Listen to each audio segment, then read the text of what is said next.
The late Roman ridge helmet was a type of combat helmet of late antiquity used by soldiers of the late Roman army. It was characterized by the possession of a bowl made up of 2 or 4 parts, united by a longitudinal ridge. Origins. In the late 3rd century, a complete break in Roman helmet design occurred. Previous Roman helmet types, based ultimately on Celtic designs, were replaced by new forms derived from helmets developed in the Sassanid Empire. A closely related form to the Roman ridge helmets is represented by a single helmet from Jura Europos, which is of similar construction, but has a much higher vaulted skull. It probably belonged to a Sassanid warrior of the 3rd century. This reinforces the evidence for a Sassanid origin of this type of helmet. 2 main forms of helmet construction were adopted by the Romans at much the same time: the ridge helmet, described here, and the spangan helm, which was likely adopted from the Sarmatians.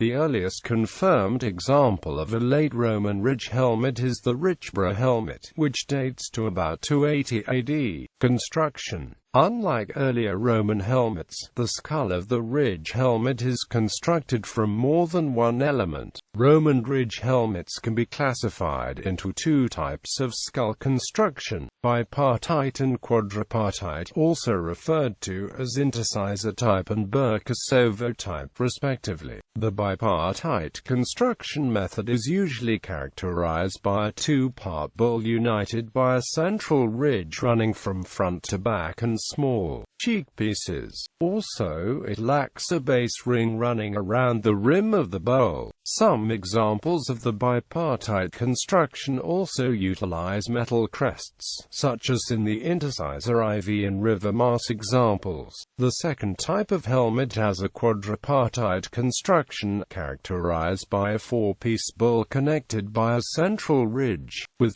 2 plates on each side of the ridge, and a base ring uniting the elements of the skull at the rim of the helmet. This type is further characterized by large cheek pieces. Many examples of this helmet also have a nasal. An example from Budapest may also have had attachments for a horsehair plume. In all types, it is believed that the cheek pieces were attached to skull by a helmet liner, and the separate neck guard was attached by flexible leather straps, the buckles of which survive on some examples. There are notable exceptions to this classification method, which include the Iatras and Worms helmets, which have large cheek pieces and a base ring respectively.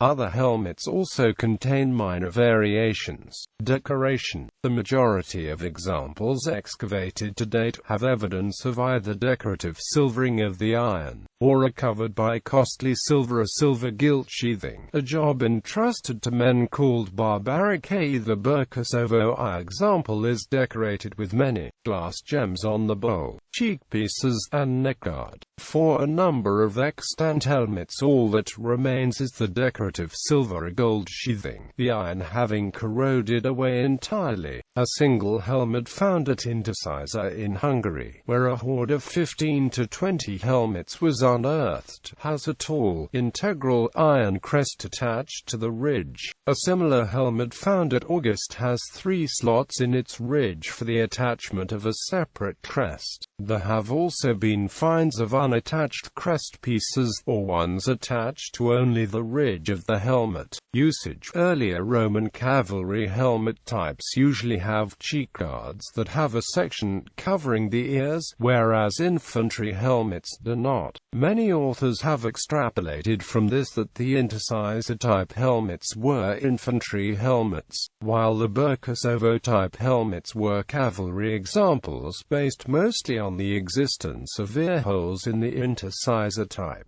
One Burkassovo type helmet, the Dern helmet, has an inscription to a cavalry unit of the Equites Stablesiani, tending to support this hypothesis. However, both types of helmet are depicted being worn by infantry and cavalry in Roman art, and some finds of these helmets, such as the Borough Castle example, show they were used interchangeably. Late Roman ridge helmets are depicted for the first time on coins of of Constantine the Great are believed to have come into use between 270 and 300 AD. The last archaeological examples date to the early 5th century, and include the river Mars helmet, dated to 409 to 411 by coins of Constantine III, and the Concesti example, found in a Hunnic burial. The ridge helmet remained in artistic usage well into the 7th century and possibly later. Helmets with a rounded shape are also illustrated in Byzantine manuscripts of the 10th–12th centuries, and may have been derived from the earlier Roman ridge helmet. Early copies of ridge helmets include the Fernpass example, dated to the 4th century and found in Austria, and believed to belong to a Germanic warrior who had his own helmet modified to look like a ridge helmet. Many helmets of the Germanic states of Western and Northern Europe in the early Middle Ages are derivations of the Roman ridge helmet. These include the Anglo-Saxon Coppergate helmet. Bibliography: Bishop, M.C. and Coulston, J.C. Roman Military Equipment, Shire Publications, Aylesbury. Dawson, T. Byzantine Infantrymen, Eastern Roman Empire c. 900–1204. Osprey. ISBN 978184603-1052. James S. Evidence from Jura Europos for the Origins of Late Roman Helmets, in Syria, T63, FASC, 1/2, pp. 107–134. Published by Institut Français du Proche-Orient. Southern, P. and Dixon, K. The Late Roman Army, Batsford.